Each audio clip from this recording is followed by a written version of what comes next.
And basically they just said, hey, you just come for sort of like write me around. They never had opened, so it just like recommended. Vadim, nice to meet you, Vadim. But it was like I knew these people in the chat. I got a great interim teacher, but I didn't understand that I would be taken into which is a very big mistake because at the time I got off my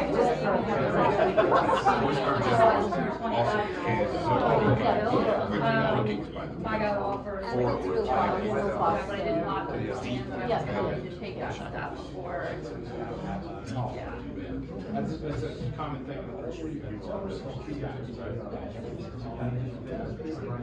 Well, they were far left.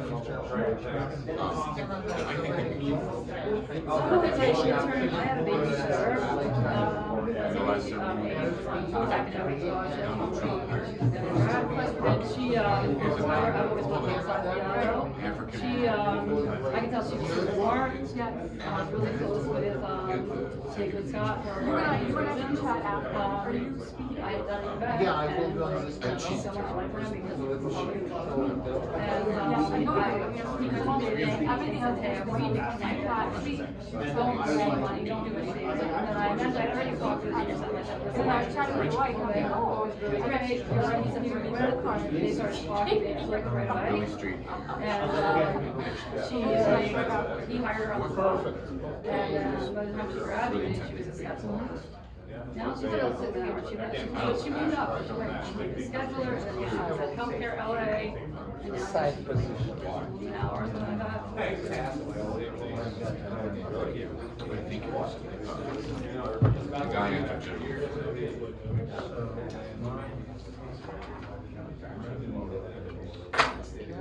Oh, I see people from Kazakhstan. From Kazakhstan, feel now. Nobody knows how to write. We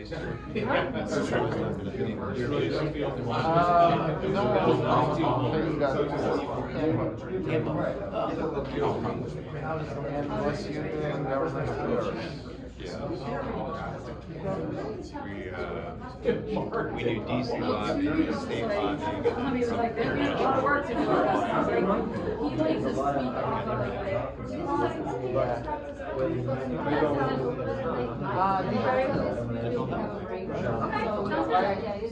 I'm a little bit aside. Okay, we will.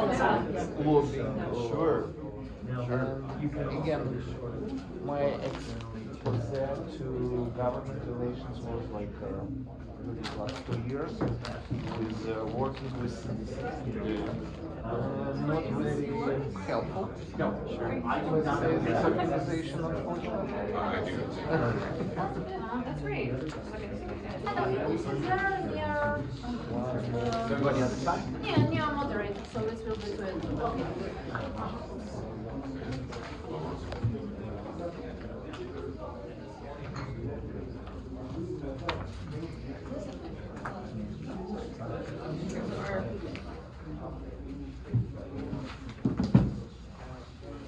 So we have 1, 2, 3, 4. That's good. Yeah. Yeah, good.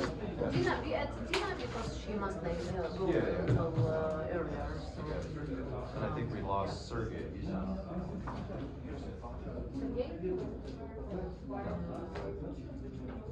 We switched. No, it's I see. Switched, yeah.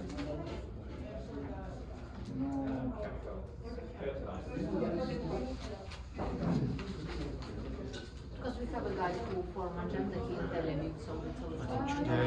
Yeah, that's just good. You want to start? We can start. No? Yeah. Okay. Great. Because in Kazakhstan it's very late night, so it's 10 hours difference. All right. So, okay, we're gonna get started. My name is Tim Shelberg with Gordon Thomas Honeywell, Government Relations. And the name of our panel today is the best cases of lobbying and GR from around the world, best tools. We have a talented and experienced panel of 4. So the way we're going to do it is that we're going to just turn it over to them and let them kind of give 8 to 10 minutes of some experiences they've had in their jurisdictions working on government relations issues. So our international guests around the world can get some ideas of the types of issues they work on, the types of solutions, and some of the best practices they may want to implement in their field. And then we're going to listen to questions. Maybe I'll pull out some things to debate over and discuss. I come at this from a perspective of I got my start in a state lobbying group in the state of Washington State on the West Coast. We then opened a Washington, D.C. group, so I have some perspectives there. But for the last better part of 15, 20 years, I've been working with a client base internationally that works on setting up regulatory and legislation and public policy based on genetic DNA. And whenever you take DNA from the public, you need to have a law and a regulation in place. So we have to deal with a lot of different issues in government relations and developing public policy. So that's my perspective, and we've worked in over 40 countries doing that. We're going to start with Dina, who's going to give us a 8 to 10 minute explanation of some of the things you've worked on, Dina. Sure. And we'll hand it over to you, and please give a little bit of background about yourself. Sure, I think that makes a lot of sense, and Tim, thanks so much for the nice introduction. Katerina, thank you so much for having me here today. It's a great honor. So currently I work at Paul Hastings in the FinTech practice. I spend most of my time working on, I would say, the future of finance. So my clients are FinTech, cryptocurrency, as well as blockchain space. But I handle a wide array of issues at Paul Hastings, and that's because I'm one of the only people in the firm that actually does government affairs work.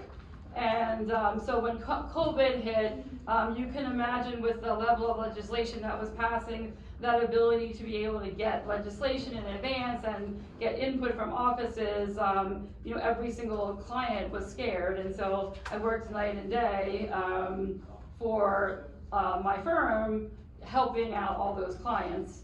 So now I do a whole host of stuff. I would say when it comes to advocacy, there are different things that I do at my firm. Let me go backwards, I'm sorry. So I was going to say, I spent about 15 plus years on Capitol Hill. I worked on the House Financial Services Committee.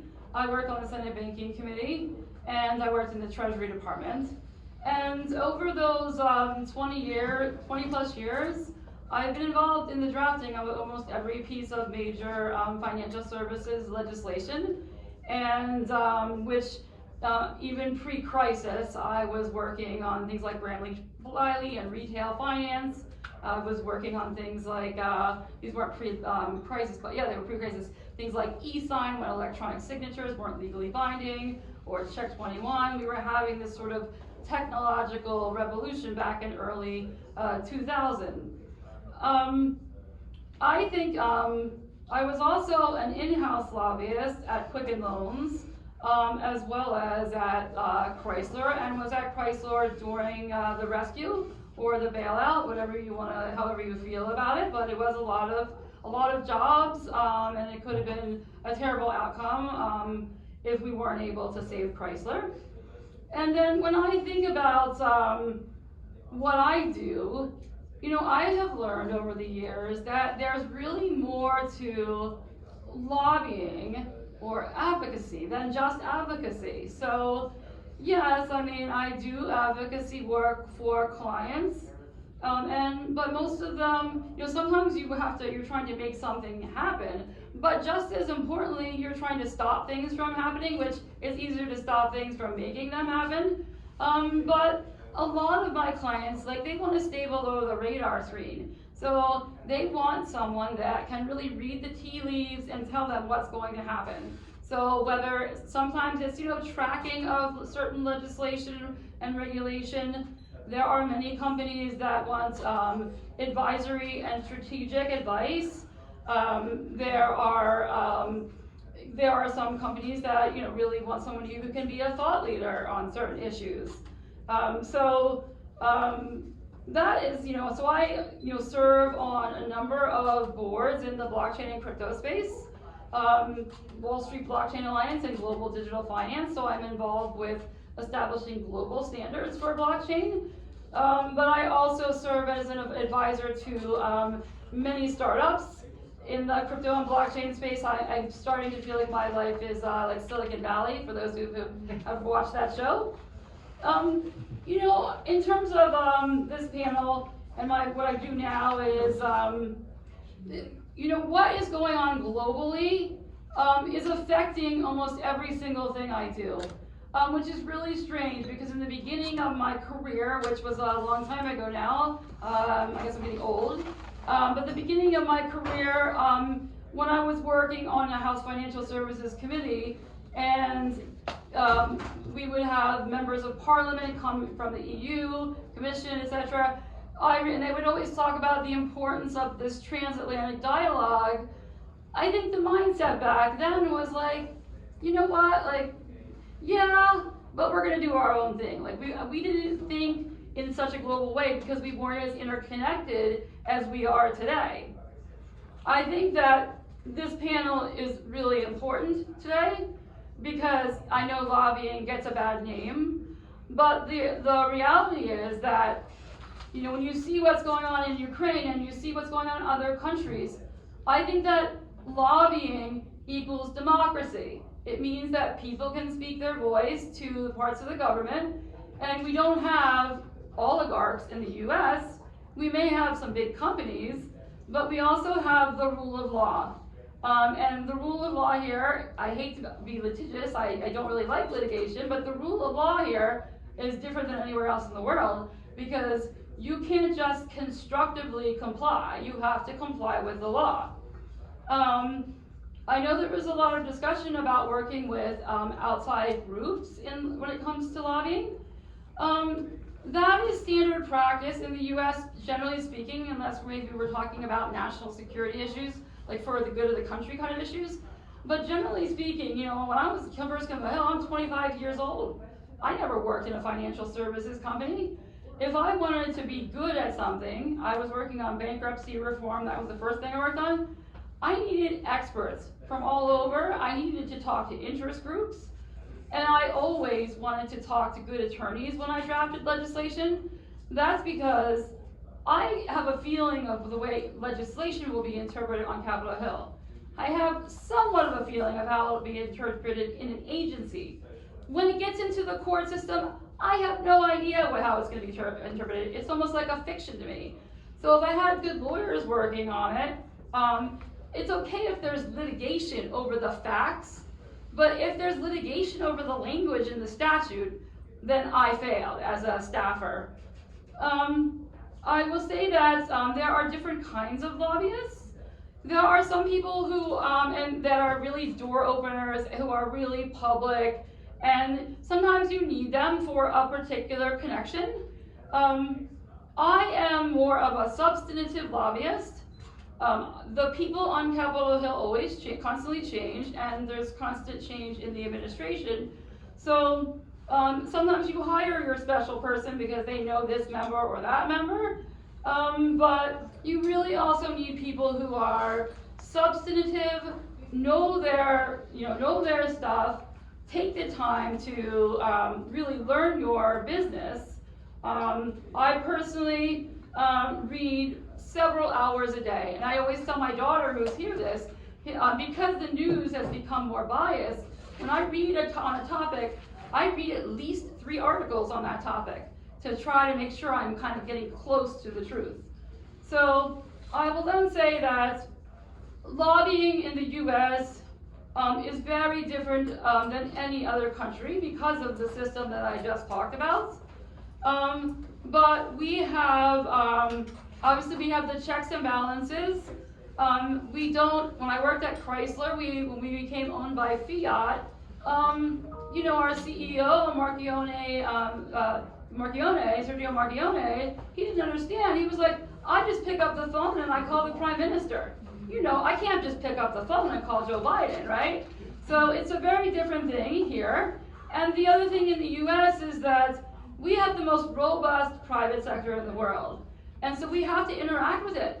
Most people in government, they have sort of policy expertise, but they don't, every company is different.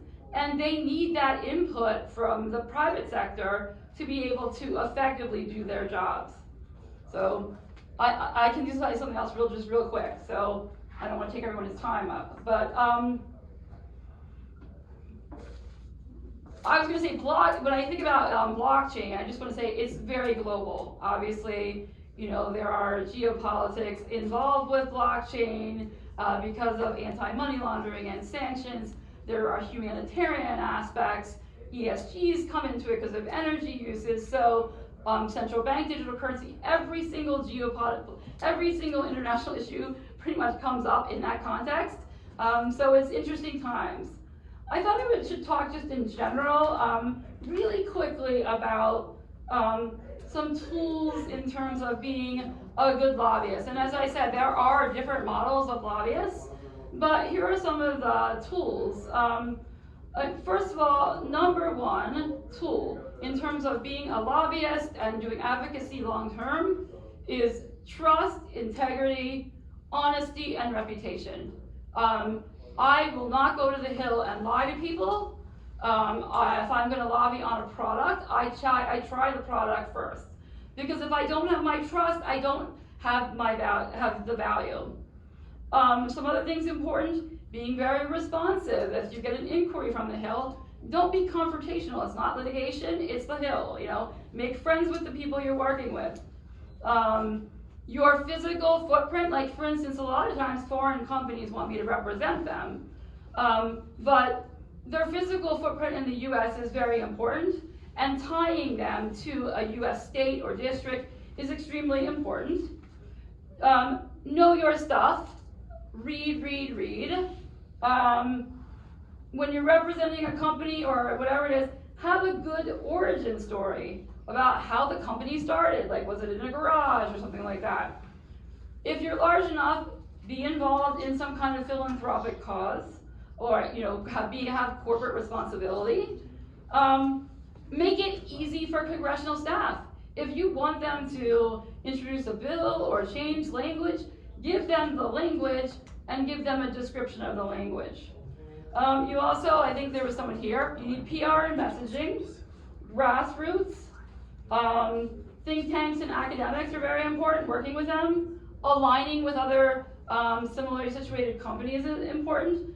And then I will lastly say, and I hate talking about this, but unfortunately, I mean, it's not unfortunate, but there's the political spending and the PAC spending, and money does talk. I have managed PACs and personal money before. You want to be very much in compliance. I'm not doing a lot of that right now, but I used to spend 60% of my time figuring out what events to go to and where to travel. Whatever you do, comply with the law and be strategic. You don't want to be like a unguided missile and like give money to someone who's like not an incumbent that's going to lose, and then you have that person who's in a key position, who's chairman of a committee, very angry with you. So that's, I mean, I think I should probably stop there. But those are sort of my thoughts, and if you want me to give an example, I can do that later. Great. Well, I thank you for staying in our 10-minute window. I appreciate that. Okay, good. I thought I did. Right on the mark, actually. Perfect. Okay. So I think from your description, I think you really landed on a key component of modern government relations, which is expertise. And you know, it's in the areas of crypto and blockchain. It's such a confusing field. They really need people in the Hill and staff and everyone else you work with that can explain those types of things. And then of course, the Chrysler financial crisis situation, having people that know the deep tax issues involved in that, it just shows the importance of having not just the relationship lobbying, but the expertise side. And of course, a message to all the international audience, the trust, honesty, reputation piece is essential to really keep the industry growing throughout the world. So thank you, Dina, and I guess now, Katrina, we'll move over to you for some maybe one of the projects you worked on. in Ukraine and perhaps elsewhere, but, and again, I ask you to stay within the 10 minutes, please. Thank you. Yeah, sure. Will be shortly. So I think that for many people here are interested in what's the main difference between these practices, because as Dina mentioned, this Italian understanding that connections is the most important in lobbying, more important than good text of law and so on and so forth. It's more deeply problem in countries of Eastern Europe and Middle Asia than in Italy. But we have something in common in mentality, so thank you for this example as a very bright example. So I'm explaining my company, C Group, originally work in Ukraine firstly with campaign management, and I know that, for example, Michael's experience also the same. So many people from campaign management who manage big election campaign and who have like also connections and understanding of decision-making process, they go in countries of Eastern Europe to also run government relations practice. Why? Because it's really understandable. You have staff, you must pay salary to staff, and after elections, you must to find new contracts for them. But first issue, which is really important for Ukraine and for Kazakhstan, Uzbekistan, Georgia, Moldova, Turkmenistan, Azerbaijan, which I have experience to work, it's that firstly in our country you must create industry. So firstly you must create institution, then to sell this lobbying contract. Even I, for example, work with Ukrainian aviation system and Ukrainian aviation company, with Ukrainian steel company, with Ukraine farm distribution companies. So it's the biggest players on Ukrainian field. So it's not oligarch business, but big business in Ukraine. And directly this business don't understand the difference between, for example, really financing elections in Ukraine, the same in Moldova, the same in Georgia, and tools of lobbying. So if you wanna in our countries sell this contract and have additional budget in their budget of these companies for lobbying, you must create this industry. How to create it? Firstly, it must be discussion about lobbying law, of course. Because without this discussion, people don't feel that it's actual in your country. And really, I thanks to all members of parliament which support my father initiative of writing lobbying law and pushing this law to parliament. Unfortunately, in that period, presidents don't want to support this law, and usually president's team is the biggest team in our parliament. But it became great wave of discussion, and media also wanna to do big media project. What is lobbying? Is lobbying corruption, or lobbying it's anti-corruption action? What is lobbying? How to do lobbying, for example, for women's rights, yeah, to like advocacy? How to do lobbying for public health? Or how to do lobbying for industry, for example, big industries. Also in our association we have private defense producers industry, which is huge in Ukraine. We have people from government defense industry production, which is also huge industry in Ukraine, but they only start to develop their associations not far ago, like 4 years ago. So that's why it's very important to understand that still why Americans not so representative on our markets, because our clients, our big companies don't understand what they buy.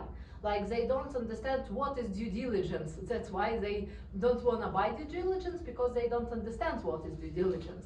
And they can have many money, they can have huge company, but they work in other way. Secondly, it's of course hybrid understanding of government relations work, because mostly people understand government relations work as media work, as PR work.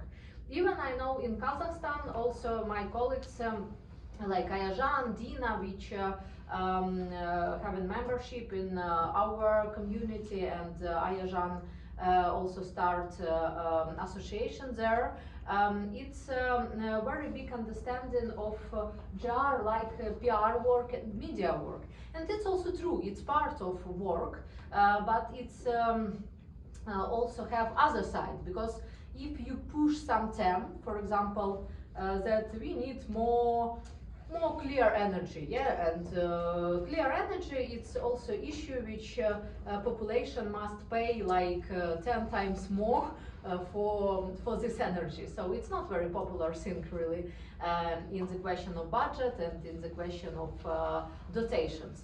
But they don't work good about text of law. And that's why in our country sometimes clients said that let's do big media campaigns, that we need green energy, for example, that and every members of parliament from committee and from tax committee must understand that we must dotate this green energy in Ukraine. And also European Union and directives of European Union, which is very important in countries which is in European Union, and they adaptate directives of European Commission. And in our countries like Georgia, Moldova and Ukraine who move into European Union, it's also very important like what European Union said. But then when we like prepare parliament for voting, we understand the text is bad, that it can't work. It can't work, for example, in implementation in all government structures and so on and so forth. So that's why one more like case tip, that in our country is very important not to do only what client to do in his understanding, like it will be media work and some meetings with parliamentaries, but also of course working on the text, because sometimes we miss it. And third question, it's of course working outside, because in our countries mostly work of course with European Parliament and European Commission, because we move into European Union, and as you know, we must do many paperwork and law work. More than 400 laws must be voted to give us opportunity to go to European Union. The same Moldova, the same Georgia. Some countries go through it. And that's why also we're not used to work with bureaucracy. Sometimes people understand that one meeting, for example, with Vice President of European Parliament can give solution to their case. But it's not true, because you must work with European Commission 3 years to like put it into the plan and into the budget of European Commission. And it's one more tip of working in Ukraine and other Eastern countries, that you must explain that it's not short-term results, because every client wanted to have result from 2 weeks till 2 months till result. I know that here people who are best lobbyists don't sign contract if it's not contract for a year or for 3 years, you know, and so on and so forth. So it's That's also not one true more for me. difference. I don't force like those kind of contracts on people usually. But in Ukraine they sometimes come and said, oh, we pass all, we have problems with parliament, we don't do anything, that's why now we must do veto of president of this law.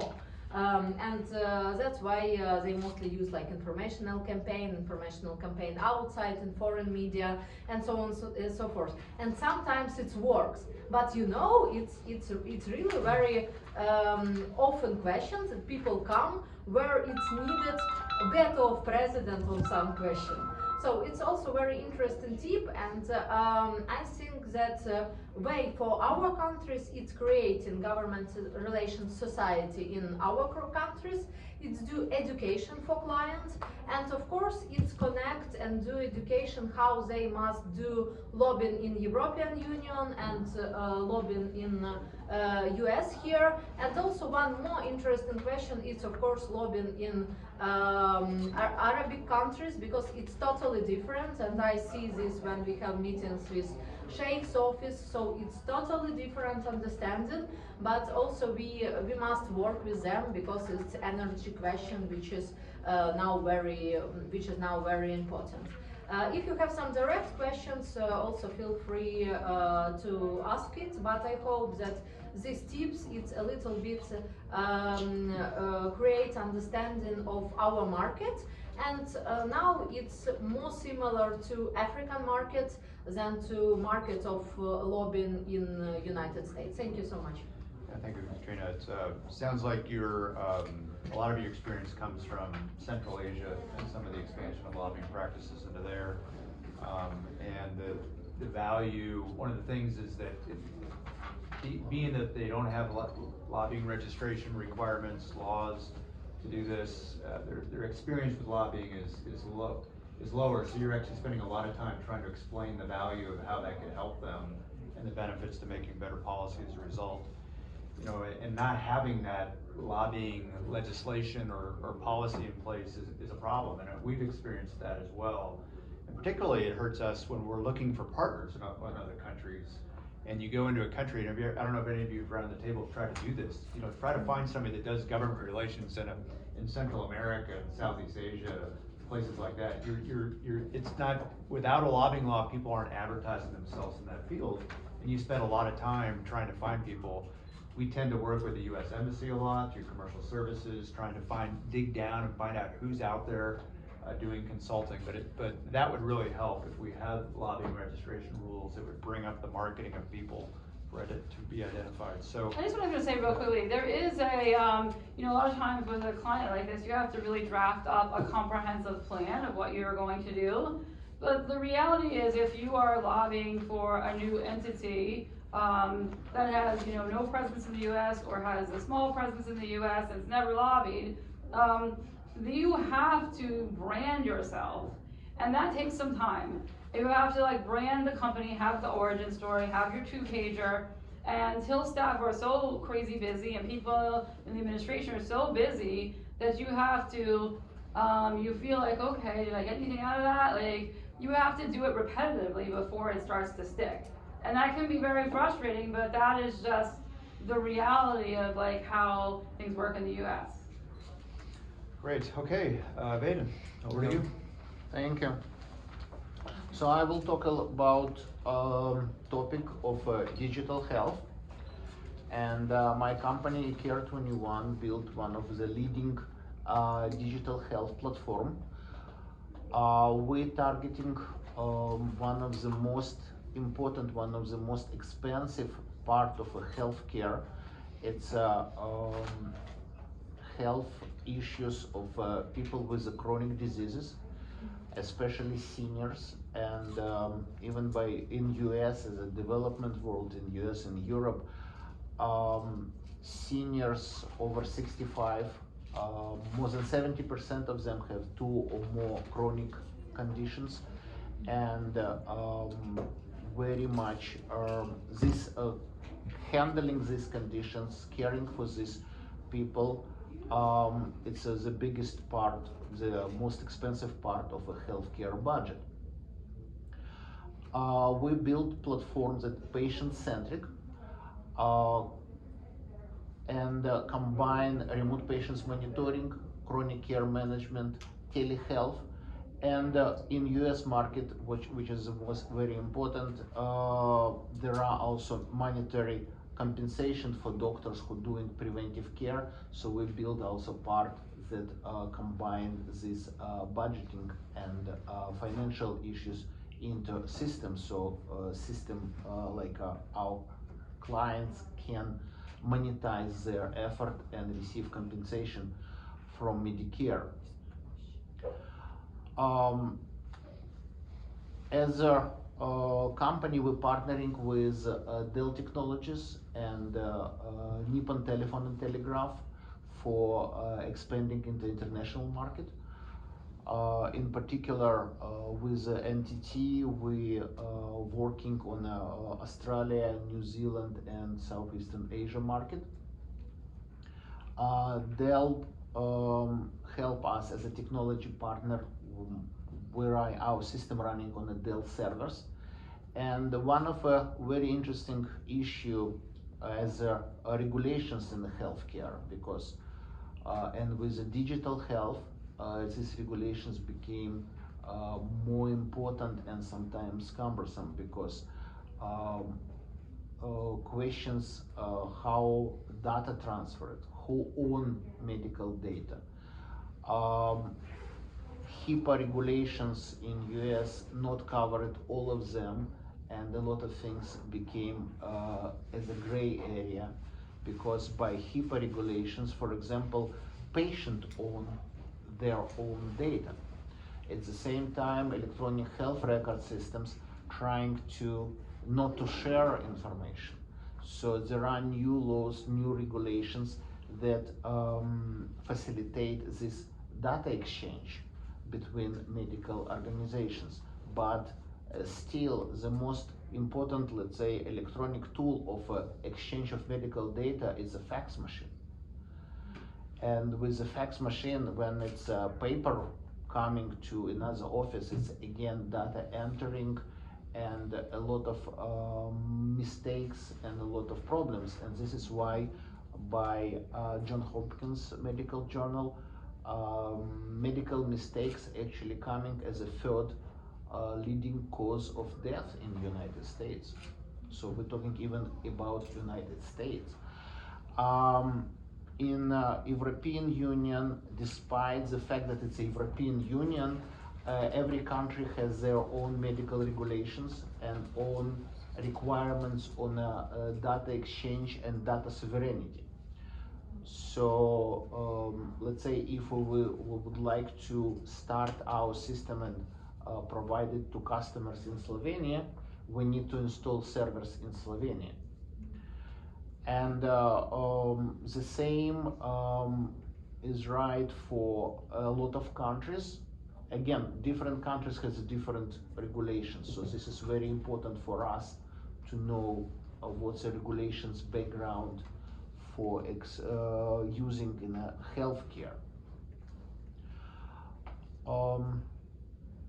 And one other area that I would like to touch today, it's actually proliferation of a huge number of medical devices. And medical devices coming right now everywhere. And we as a company integrated right now more than 200 different devices. And we generally we do data gathering, data exchange, make this data actionable for doctors to provide preventive care. So like by our latest studies, we can reduce more than 15% of hospitalizations for seniors, which is very significant number. And we're using many different devices, starting from iWatches, for example, up to biointelligence stickers. This is device that couple of our clients, nursing homes, attached to patient chest when patient coming from a hospital, and it's constantly monitor up to 12 different health conditions, including heart rate, temperature, coughing, etc., etc. So it's a lot of information that available immediately through our system going to medical personnel and available for personnel to provide immediate monitoring of a patient's reaction if patients need help. And when patient discharged from rehabilitation center to home, they coming home with devices and continue to be monitored by a system. So we can help reduce hospitalization of the seniors and prevent a lot of very serious acute conditions like congestive heart failure, which can be diagnosed by constantly monitoring patients' blood pressure, let's say 2 times per day, and monitoring patients' weight. Because even like a small increase in the weight, stable increase, related to data to water retention in the body, can in a 3, 4, 5 days result in a very acute condition and hospitalizations. Hospitalization of a senior of these conditions can cost healthcare system from $50,000 to $70,000. At the same time, if doctor know about conditions and about this situation, like just calling a patient and ask to increase amount of diuretics they taking, they can prevent hospitalization. So this is, let's say, $2 additional pills versus 70,000 of expense through hospitalization, rehabilitation, and even not counting load it's giving on the patient by itself, on the family, and everybody around. So another device that we integrated using, it's a MedWand. This small device can do a lot of features as a remote monitoring equipment, starting from a, let's say, technician can check a lot of functions of a patient and transfer remotely to doctor's office, including including ACG and oxygen saturation and a lot of other features. So another one more thing that I would like to say, we're working right now with a Singaporean company, Nevrotech, and we integrated in our mobile apps possibility to get vitals from a patient just on looking on a cell phone screen. And we right now collecting heart rate, respiratory rate, stress level, oxygen saturation, and in the near future, in a matter of weeks, we will have blood pressure also readings from a cell phone, just looking on it. So later, probably in a, I can show how it works. Great. Well, Thank you. Yeah, thank you. Thank you. I think you're coming from it, which is very helpful from a client perspective, and some of the things we've been talking about, especially for something like healthcare. That Healthcare is right now became more and more human rights. Yeah, there's no Privacy, more yeah. regulated industry than healthcare, and especially when you're talking about patient info. Probably financial. Yes, Right, always. right. But I think what you're finding or what you're suggesting is that as you go into these countries, you also need people that are experts. It kind of brings up some of Dina's Absolutely, points. And absolutely. if you can have that expertise and if you can find them, you would like to retain them to help you. But that's a challenge that this industry has in other countries. So, okay, our last presenter, Adam, hand it over to you. Well, thank you so much, and thank you to Katerina for this wonderful event and forum today. Playing kind of the cleanup role and being the last after all these speakers, you have to kind of look at what hasn't been touched on because so much has been hit. Really, in the United States, lobbying is about helping clients, whether they be U.S. corporations, whether they be organizations or international clients, navigate the complex, right? The bureaucratic system of the American government is not as simple as just the three branches of government and each have unique set powers and then they have these checks and balances. There is a mastery of trying to figure out how do you move through each of these branches and where can there be opportunity. Representing international clients, which I and my firm have done for years upon years, is helping them really understand how the American system works. It is so different than we heard Dina mention the example with a company saying I could just pick up the phone and call the Italian prime minister. Why can't I pick up the phone and call the American president? It is helping them understand how does this system work and how do you move through it while still being able to identify your opportunity and achieve your goals and reach the success that it is that you're seeking in U.S. public policy. Because this system has been built and is continuing to be built by those who are trying to preserve and protect it the way that it is. It is not trying to drain the swamp in any regard by those who are continuing to manage and run that. And so really managing those clients' expectations and helping them really see and understand how this system works, but partnering with those international clients with their experts on the ground and helping them be able to draw that parallel to how it connects and relates to their system of public policy at home. And drawing that clear distinction of at home you may be able to do it this way, but here we have to move in this direction, or we're gonna have to clear all of these hurdles or these procedures first before we can move to there, is a key component. Another topic that many have touched on and is important is there's very few times where things are short burst victories, where you suddenly get a client and they tell you, I have this issue and I need it solved within 2 days. It doesn't happen like that. This is a process. It takes months upon months, if not years, to build out those relationships, to create the awareness and the understanding throughout Capitol Hill or a particular agency or department as to the particular issue that you're concerned with. And we see consistent turnover of members, of staff, both within the Congress, in the federal agencies and departments, and at the White House. And so you're constantly having to continue to re-engage and educate and build out that awareness while maintaining those very strong relationships that you have.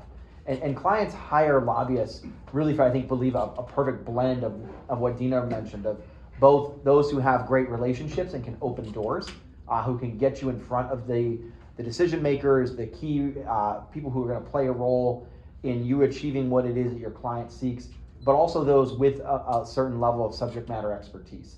If you go into any meeting, even with a mid to low level staffer, and you may have that great relationship, but if you don't even know the issue and can talk to at least some extent of it, you're going to find very little success in what it is you're seeking out of those meetings and engagements. A final point that I would mention is, regardless, especially in the United States, regardless of who's in power, and does one party hold all complete power? Is it divided? Whatever that might be, for the vast majority, the staff and members want to find success, and they want to work with those who may be of the opposite party to help identify where there can be opportunities for collaboration and shared success. And if you go in with that notion of, I'm not here to be a political enemy of yours, I'm not here to cause disruption or be an annoyance to you, but I know that your boss's goal is this, and I believe that my client has the opportunity or a solution or a product, service, whatever it might be, that can help your boss achieve that goal, that can go a very long way. And especially if you can also approach it from, and your boss can take all the credit. I don't care for the credit, my client doesn't want it, you guys can take all of that. We just want to be involved and play a process in this decision-making role. It can really help open up an immeasurable amount of opportunities when you go in with that cooperative spirit, but not going in with more of the daggers and shields up, ready to try to create a political battle or war. No matter what the gridlock is in Washington, there is still always opportunity, but that gridlock can slow things down. And progress does not always happen as quickly as clients would like, and that's why it's important to help, as I go back to, again, managing that expectation. Helping them see and understand what we're accomplishing and achieving. This is why these sets of meetings were important and what they delivered. And through that, we're now going to move to this next stage. So really helping them navigate that by giving them a very detailed and thorough roadmap of what you're going to be going into, but helping them also realize that roadmap can change at any moment's notice, right? Issues arise and come and go in the United States very rapidly. 3 weeks ago, nobody would have ever thought that Congress would be voting on a series of gun legislation. And now here we are, as Congress is just a few blocks away from here, voting on a series of packages relating to gun rights and the Second Amendment in the United States. But again, a month ago, the gun lobby was relatively kind of breathing a sigh of relief, thinking, all right, we're not going to come up before the midterms, we can take a break, and then you get plunged into it. So, and same with energy, right? With the war in Eastern Europe, things change very rapidly here, and that can delay things that you're working on because that may have been a priority, but as these new issues arise, it can start to sideline other efforts and priorities that were set out initially. And so it's just being patient, but also being very creative and being willing to challenge that status quo. And just because it's always been done this way, you don't want to offend anyone and completely overstep, but step outside that box and look at it from a different perspective. It can really help move things in a different direction that can usually yield some positive results. Can I just follow up on that really quick? I think that I agree with everything that you said. Really everything is true about that. You do have to have a detailed plan. But, you know, even though there is that gridlock and things change all the time, you know, there are people on the Hill, especially as you get into, if you stay up there for too long, like me and other people, that behind the scenes, they quietly get things done. And they get along on a bipartisan basis. So things do get done, it's just done in a way that is very quiet. And sometimes you build it very slowly. The navigation of Washington is really important because you need to be making sure that you're bipartisan, you're going to see the right people on the right committees, you're going to see the right people in the agencies, you're going to see them in the right order. How you build your legislation and the support behind it. If you get a bill introduced, for instance, and it's some random freshman senator or congressman that's not on the committee of jurisdiction, yeah, you can point, you know, the lobbyist will say, oh, look what I did for you.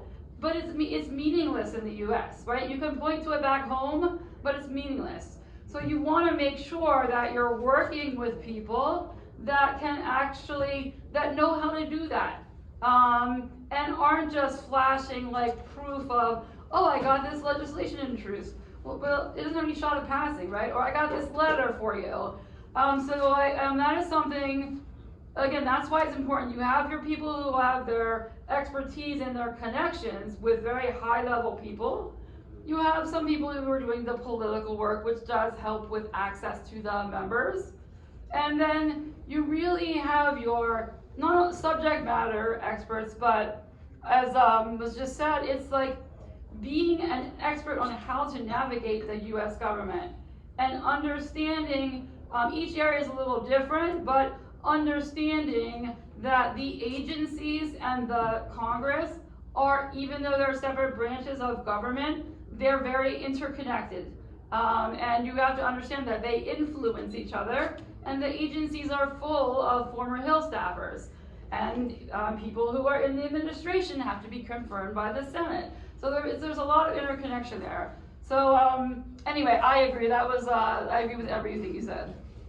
Thank you, Adam. And we're going to move into the questions part of our panel today. But just some of the takeaways that maybe we get some of the questions from Adam's talk is, you know, you brought up the complexity of the system, and I think that if you have U.S. clients coming in with your firm, of course, it's even complex to them. But imagine your foreign clients must just think it's even incredibly insurmountable. So I think government relations and the ability to help with being a technician to explain that process is extremely important. And I also caught on to this idea that you're always looking for the partnership concepts that you can bring to the table, whether it's a politician or somebody in the agencies.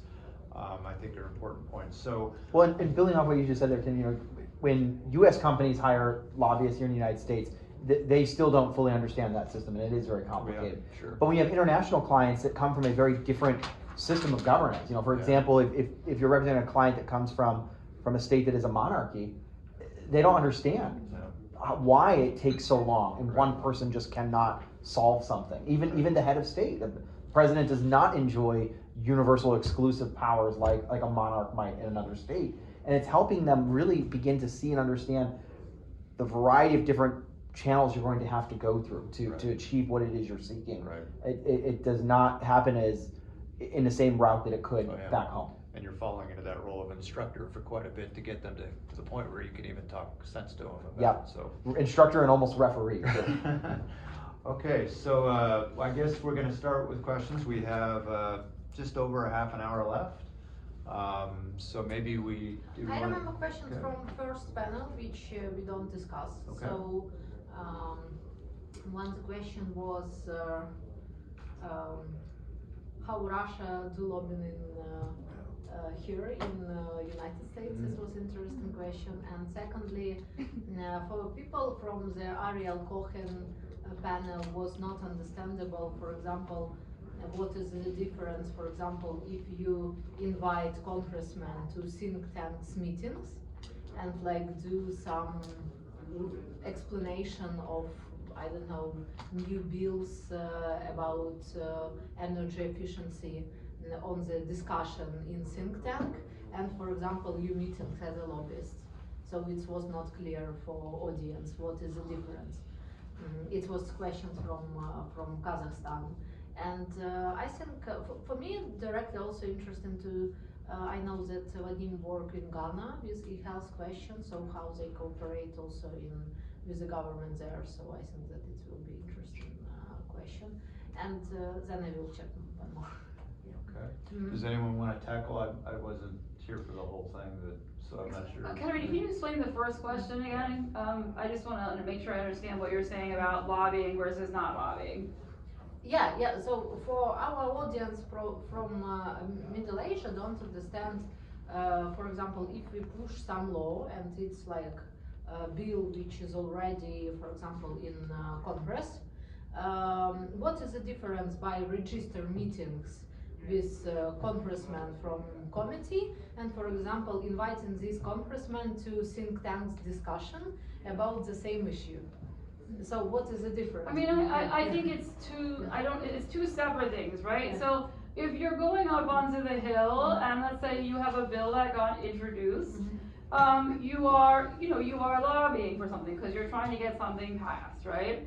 If you are, I'm going to take it one step in another direction.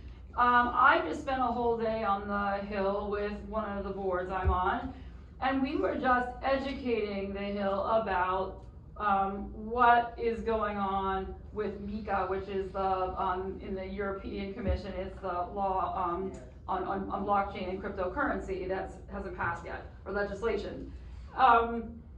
If a congressman is going to a think tank, most think tanks are structured in that they can't lobby. The congressman may be going there to meet. There's a variety of reasons. They might be speaking on their bill. They might be getting educated by the think tank. They may be working closely with the think tank because the think tank is doing research on the topic. If you're doing advocacy work, you're lobbying and you have to register. But for example, from my perspective, for example, I was 5 years ago on meeting in Hudson Institute, like popular think tank, which was developed on China question. But there was not only about political question, but also about export-import laws which connect with China.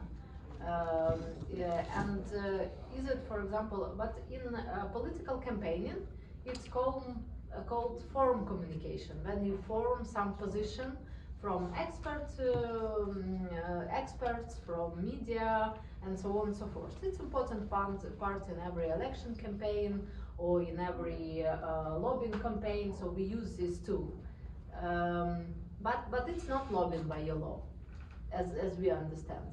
Because in our country, when, for example, American Chamber of Commerce do meetings with Prime Minister, it's originally lobbying because they discuss questions which interesting for American business or European Business Association. It's a huge organization. I think that it exists in many European countries. They also have a meeting, for example, with trade minister, and they discuss issues of canceling some import fees. So that's why I see from first panel that for our audience don't understandable this line, what is lobbying and what is not lobbying. I think it's pretty much based, right, for it's if it's a specific bill or policy initiative that's before the Congress or a budget or the agency, that triggers the lobbying. If it's just some forum where you're discussing without tying it back to a budget or a specific bill or policy, then it's not considered. That's more of like an issue advocacy. Yeah. I mean, there are also sort of these tests about the percentage of time you're spending with that client on lobbying, but for me, if I have a client and we really are advocating for something, even if I'm doing a host of other legal work for them, because I'm a lawyer, I will be safe and still register, because it's better to be over compliant than to be under compliant. You mentioned elections, so I know there's a fine line, but the reality is the US tries to separate out official business from elections and campaign finance. So we draw a wall, and it's not a perfect wall, between the two. So it doesn't really get, and it's different set of staffers typically, or if you're gonna use a staffer from the Hill, they've gotta take time off to do that work, and it has to be, they have to agree to do it voluntarily. So we try to put up this wall, and in some offices that I worked in, they had really rigid walls between, any kind of political activity as what versus official activity. And others, more, I would say in the House, there is less of a wall, even though just because they're smaller and it's not as noticeable. But yeah, it's very much, it's supposed to be two separate things. You're not really supposed to be lobbying at a fundraiser, which is a breakfast, lunch, or dinner, or you travel with members of Congress. But you have to be careful what you say and how you say it, but some of it borders on lobbying. So, yeah, we'll do a mix of questions from the internet and then questions from our guests. But one question I'll bring up that kind of came up on the panel was, through a bunch of us, was the importance of expertise is in the new lobbying world. And when I came up lobbying in the state legislature in the 80s, I'd heard stories about the 70s and 60s where it was simply relationship lobbying. In our state, I think there were 10 lobbyists in the 60s and 70s. One was Boeing, because they're headquartered there, and unions and tobacco and those things. And it was mostly just relationships. They rarely talk details and expertise, but it's kind of transitioned now. But what is the mix now between our panel on the value of access and relationships versus expertise? I know it's a combination of both, but do you want to have any perspectives? Maybe start with Adam. They perfectly complement each other, right? You could, if you're the world's most foremost expert on cryptocurrency, but you don't have any relationships on Capitol Hill or in a particular agency that is working to evaluate or regulate or whatever it might be on it, then it doesn't matter what you know.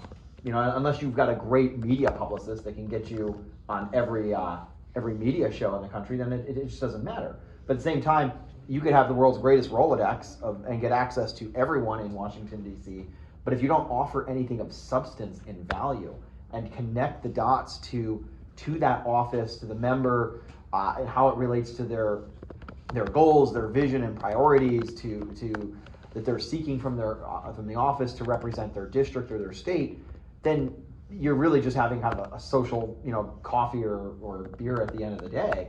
So you have to have that delicate balance, and you have to also be able to know how much of the expertise you can really push out in each individual meeting, right? You've got to be aware of your situation and surroundings, and if you see that what you're saying is completely going over your audience's head, then you've got to know how to pull that back and reevaluate and repurpose the message that you're pushing. Are you seeing in the DC lobbying firms kind of the just relationship lobbying types are going away, and more it's that balanced people that have both? Is that kind of the? I think it varies by firm. Yeah. Some firms want a mix, some want one of each. I was gonna say, I can talk varies. about what it was like in-house, because I was in-house twice, so I know kind of who we retained and why. So first of all, when I first went to Chrysler, it was the first time I went into lobbying. I was like, oh my gosh, I don't know this person, I don't know that person. Then once you realize, first of all, when you're around of all people, like somebody else knows you, I realized, like, especially when we got into the crisis and I had to help rescue the company, which was like a spiral where we had to get all sorts of things done. I realized, you know what, if you have the right personality and you know how Hill people think because you've worked up there, you can get into the offices. Now getting into the member or getting in to see the president, that's a whole different thing. But I think you need a mixture. So, you need, for instance, at Chrysler, my background is in financial services, so I was definitely on a learning curve on like some of the other issues, right? But, so I had very weird tax issues that I had to lobby on, and we were owned by private equity, so we were unique among the big three. I was using subject matter experts on the tax lobbying. I would have been a disaster on Capitol Hill. However, I needed firms that kind of also knew people or knew how certain institutions work. Like they were outside the room when the senators had their weekly lunch and then said, oh, I found out X, Y, and Z. Or maybe I would hire someone for a particular project because I need a specific senator or House member. I had to deal with financial services, ironically, during Chrysler's rescue. I would have never thought I would be in my own committees. But I kind of knew, and asked around, who is the person that's the best connected? So you really do need both. And I don't discount either, but I also think, I'll say this, that for me as a lobbyist, and for those who have that relationships, I'm a big believer in knowing your stuff, but also trying to do things quietly, not publicizing it. I can see, I'm involved with an industry right now that's going around bragging about how much money they're raising for their industry and how powerful that's going to be. Well, that's a terrible lobbying strategy. So what you do, you want to try to do it in a low-key way. I try not to be in the press unless it's about substance. I do not want to be in the press because of a connection with someone or a company that has problems. I think so. That is something that's really key to me in terms of advocacy. I want to add a point I think that we forgot, because I know people hate. I'm a lawyer, and people hate lobbyists even more than lawyers. So I'm a little lawyer and a lobbyist. But when I was listening to the topics, right? So when you talk about sort of energy companies, which I have no problems, I work for a car company, so you have the energy companies that represent energy, right? But you have the environmental groups who are, representing other interests. You have groups that are representing teachers. You have groups that are representing unions. You have, all the groups. My father unfortunately had ALS years ago. I've done some advocacy on a pro bono base for ALS. So that's why lobbying is not a dirty word. That's why I say regulated lobbying is a part of democracy. It's a way for people to voice their concerns in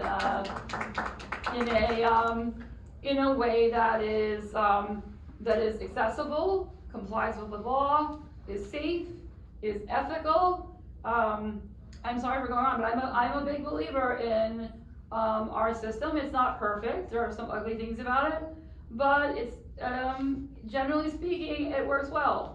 And I think that, information drives things, and by having a healthy lobbying community, you're able to move that forward the best way. Question? So the question in, let's call it less sophisticated societies, and I come from Africa, so, emerging economies and that, where lobbying isn't regulated, and it's almost a free-for-all at times. And so you have this situation, where when you want to reach certain people in power to have a lobbying situation, and Felix, you might agree with me on this, there's the term of working with fixers. And these fixers, don't do it free. They want, introduction fees and, all sorts of things. And that really puts you at risk, with things like the Foreign Corrupt Practices Act and things like that. How would you say for somebody who comes from that sort of environment where it's and they come to the United States, what are some of the things they really need to be careful about when they start lobbying here? Because you mentioned one of the speakers, if you come from a monarchy, it's completely different. If you come from a democratic republic, it's completely different. If you come from an autocratic republic, it's different. What are some of the things that you would say, if you're going to throw down your roots here and become a lobbyist, what are one or two lessons that you should be absolutely sure about and avoid before you land up in prison. Yeah, I mean, so is it that, are you representing the foreign company is what you're saying? Or is it the foreign company or the foreign government?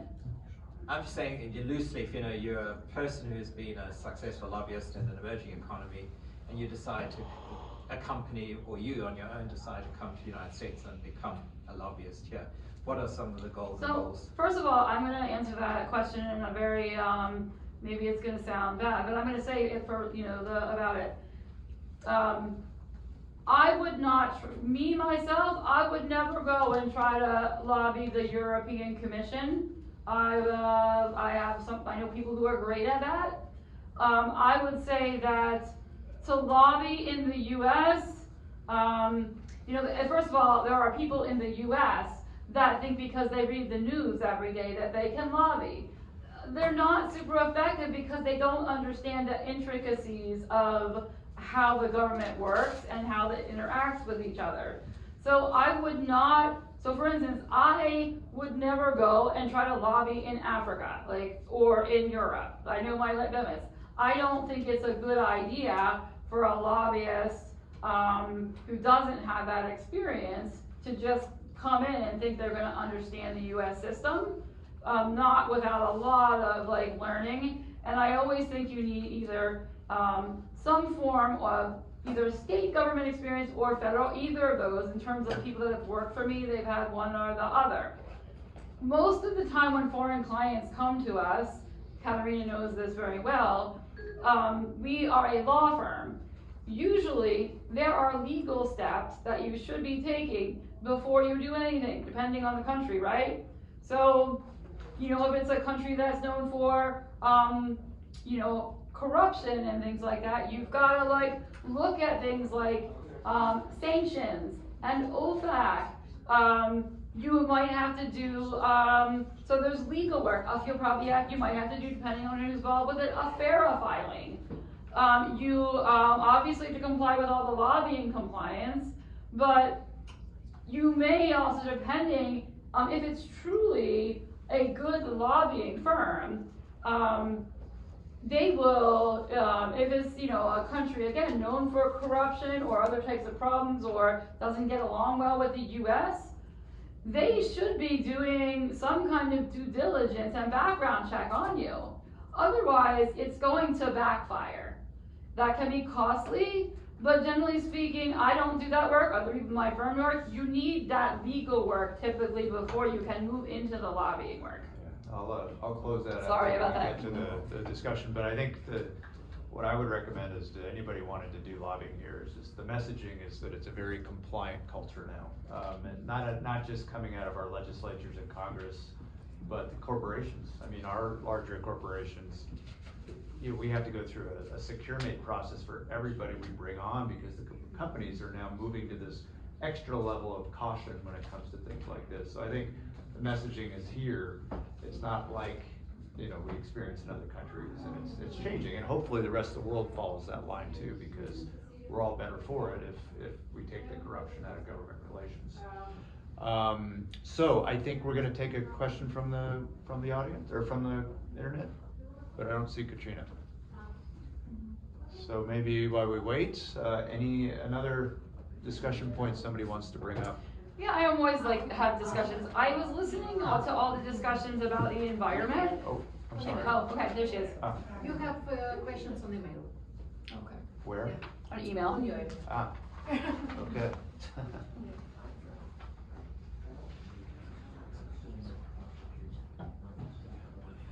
Okay, the question that is coming in is, are elections financed by lobbyists? Is it the same in every country? So I think we have maybe talk about a point of the lobbyists being funded with funding their own money campaign versus clients, and maybe we hand it over to you, Adam, to talk about the difference of. I mean, U.S. campaigns aren't funded by lobbyists, right? In the sense that I think Dina brought up earlier. There's a division about when you're working with members of Congress in their office, when you can talk about policy and governance versus the campaign. If you're meeting with a member in their House office, you can't talk about the campaign. You can't hand them a contribution for their campaign in that setting. There's divisions to keep those two worlds separate. No quid pro quo. Yes, now lobbyists can donate personally, right? I can write a check to any candidate that I want, but that, just like in lobbying, right, you're disclosing the clients that you work for and the financial side of the relationship and the issues that you're lobbying and to who. In the campaign world, that is also disclosed, right? So if I do write a check to Joe Biden for president, I'm gonna show up on his campaign's financial disclosure filings as someone who donated towards that race. So you can be involved in both, but they have to be played in two different arenas. Maybe I should talk a little bit about sort of PAC and campaign contributions. So, and I don't know every single thing, and it's been changing and actually getting sort of looser in some ways. So, it's not, some lobbyists or lobbying firms do spend, either they have PACs or some lobbyists will spend their own personal money to write personal checks in terms of getting access and relationships. But a lot of companies have a PAC where you can't force people to contribute, but you have if it's a large company, you have a whole campaign to get people to contribute, and there are limits on how much people can give to you, the PAC. There are limits on how much can be given to the candidates. There are different types of contributions and organizations. There are also, you can also, some companies will do personal checks. There are a lot of law